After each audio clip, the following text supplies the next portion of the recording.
Hi everyone, this is a super quick video that is meant to set context and hopefully establish clarity for what you were being asked to do this week.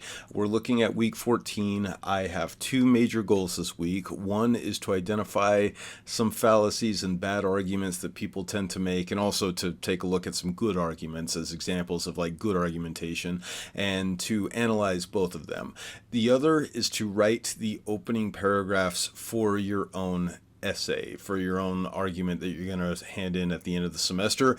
You should actively be finding articles for that paper right now. Remember, at the end of the day, you do need at least 6 sources. They should be 6 solid sources. And so as we work through this content, recognize it is expected that you're going to be looking for articles and finding them and reading them and taking notes on them. Now, if you're having trouble finding good articles about your topic, or if you have questions about whether an article is good or not, that is a great reason to send me a message or an email, and I'll get back to you with some feedback or some help.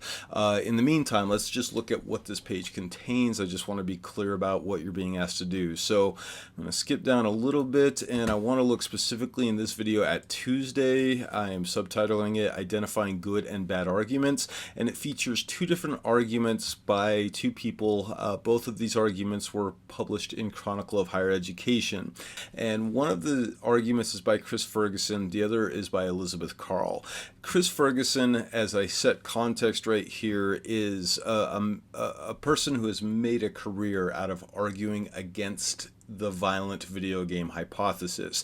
That is the tendency within the social sciences to say that people who play violent video games are more prone towards aggression and violent actions. Now, to be clear, nobody, and I mean nobody, is directly saying that if a person plays a violent video game, that person automatically becomes a violent criminal. No one in their right mind is saying that. There are, however, some people within the social sciences who do argue that playing a lot of violent video games can help push unstable people who are already kind of violent over the edge to and cause them to fantasize about violence more, which can in turn lead to violent actions. Now, as I said, Chris Ferguson has made a career out of arguing against this. He published an article in Chronicle of Higher Education making this argument. Elizabeth Carll responded to it, and let's just take a quick look at what they contain. I am asking you to read both of these. It's not all that much reading, 4 pages, single-spaced in total.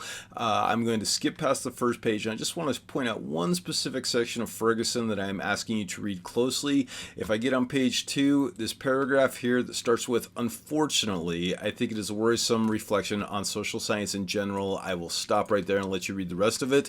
These 2 paragraphs I want you to really focus on. I'm asking you to articulate what it is that Ferguson is arguing here, what point he's making. In a lot of ways, this is kind of the heart of the argument. Now, if I scroll down a little bit more, I get to the second one, which is a response from Elizabeth Carll. It's very short, a page and a half long. One specific thing I am asking you to do here is to identify a qualifier that Elizabeth Carll uses.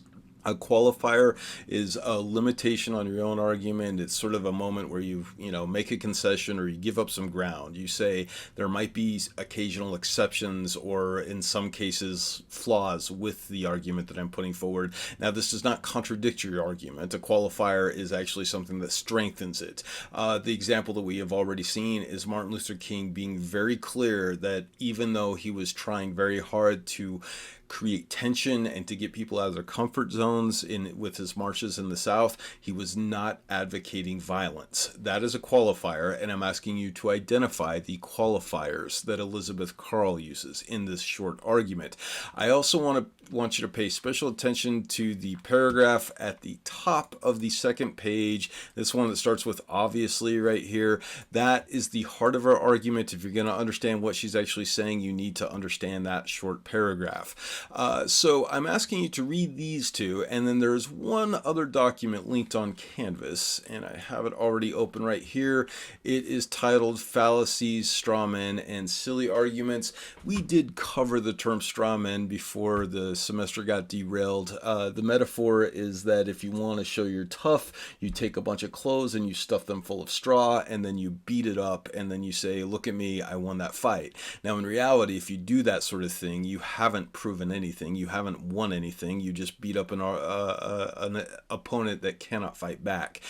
A straw man involves misrepresenting an opposition and making it seem so simplistic or so insane that nobody in their right mind would agree with it. You should not do this in your college arguments. The expectation is that you will be respecting the opposition that you're dealing with and that you'll have a productive and honest debate. Do not oversimplify your opponents. Now, the passage of writing, which starts right here where the font changes to a New Times Roman font. This is egregiously bad writing. This is something that I have written to demonstrate a number of different fallacies and mistakes that people make when they're making an argument. It will seem over the top, and it is extremely rare that I will see this many bad arguments back to back to back. But it is meant to represent a series of bad arguments. So yeah, it is a little over the top, but I will say there is nothing in here that I have not seen in student papers, or for that matter in, real life, so to speak. These are mistakes that people make when they are either angry or are rushing and are not thinking very much about what they're saying. So the assignment that I am asking you to submit is to read these arguments and then identify, first off, what Ferguson is doing well and what he's saying, identify the qualifiers from Elizabeth Carll, and then point out at least 3 mistakes in this argument. Now that should be easy. There are easily 10 to 15 mistakes here. I'm asking you to write, for this section of the assignment, at least 100 words. The whole submission should be 200 words. I'm asking you to write about some mistakes that are made in this particular passage, which again is really, really bad, and purposefully so.